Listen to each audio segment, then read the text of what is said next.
Oo. 10 bayan, ha? 10 bayan sa lalawigan ng Bataan. Sa atin pa lang yan, ha? Hindi pa sinasabi iba. 10 bayan sa lalawigan ng Bataan, kabilang ang Hermosa at Orani, ang tumanggap ng bagong ambulansya mula sa Philippine Charity Sweepstakes Office o PCSO.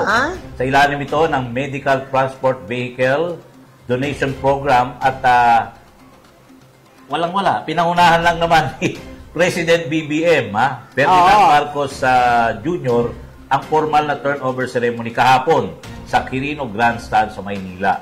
Personal na tinanggap nila Mayora Ann Inton ng Hermosa at Mayor John Arizapa ng Orani ang mga bagong patient transport vehicle. Andun din si Mayor AJ Concepcion. Yes. Babanggitin natin sa next na may kumpletong kagamitang medikal tulad ng stretcher, oxygen tank at blood pressure monitor. Ayon sa dalawang alkalde, malaking tulong ito para mapabilis at mapabuti ang serbisyong medikal sa kanilang mga nasasakupan.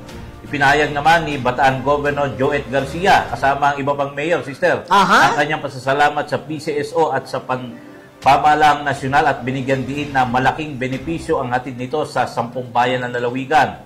Ang pamahagi ng 387 Ang pamahagi ng 387 na ambulance ay bahagi ng direktiba ng Pangulo na palakasin ang serbisyong pangkalusugan sa mga komunidad, lalo na sa mga lugar na salat sa pasilidad or medical facilities.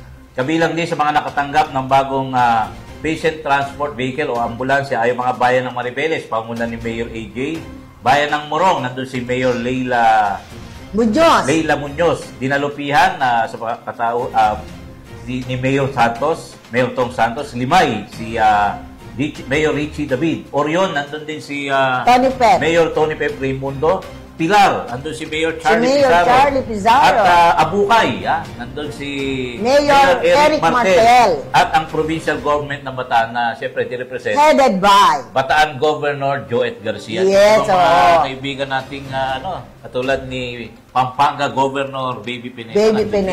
Villa Baby Pineda. Marami ring binigay sa kanila Oo. Diba? Ba't ibang bayan yan na pinili ng PCSO? So 387. Yung 10 doon, napunta sa Bataan. Although yung natin, yung mga ibang mga munisipyo natin, may mga existing na pero maganda yung dagdag na dagdag yan, diba? Bagay yan, At so, siyempre pa. Congratulations doon sa 10 bayan na yan, sister.